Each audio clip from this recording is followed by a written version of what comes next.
Californians are stepping up to protect their homes and neighborhoods from the threat of wildfires. You can join the effort by creating 100 feet of defensible space around your home. Learn more at safetyactioncenter.pge.com.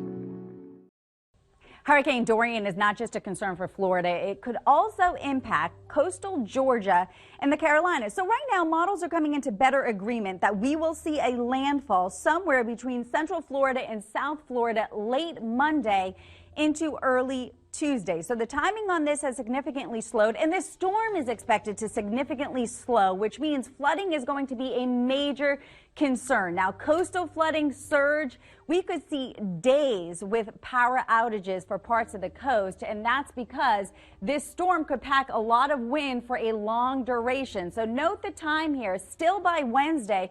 This storm is over Florida, which means Florida is looking at a lot of rain, but also coastal Georgia and the Carolinas, because this is going to last really through the better part of the week that you're going to see rain. Isolated amounts upwards of a foot, maybe even more, are certainly not out of the question.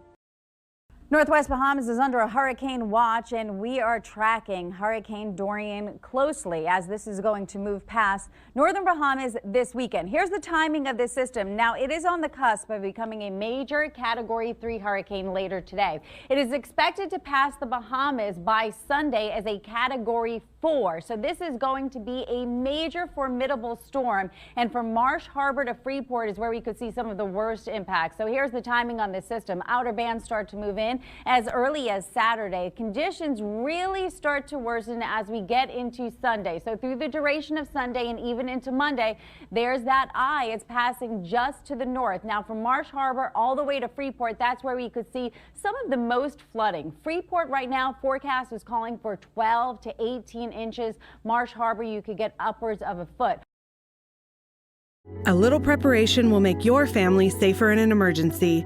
A week's worth of food and water, radio, flashlight, batteries, and a first aid kit are a good start. Learn more at safetyactioncenter.pge.com. Some stations are already running out of gas. As a way to help drivers, Gas Buddy has activated their fuel availability tracker.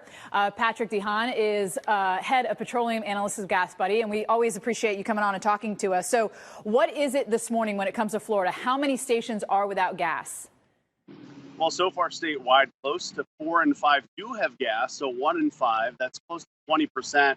But it certainly varies significantly depending on where you are. Miami stations, about half of stations in Miami without gas. Fort Lauderdale falls under that category. So it really does vary. The further north and west you get in Florida, the better the situation gets. Overnight, there was some improvement, of course, while everyone was sleeping, but I expect those numbers to start slipping again this morning.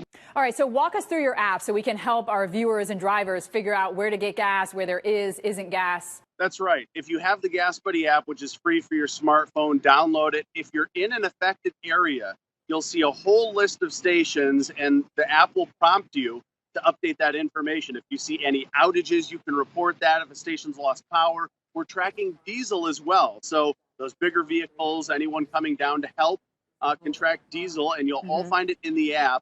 Or you can go to the Gas Buddy Tracker website, tracker.gasbuddy.com. Patrick, we certainly appreciate you coming on there.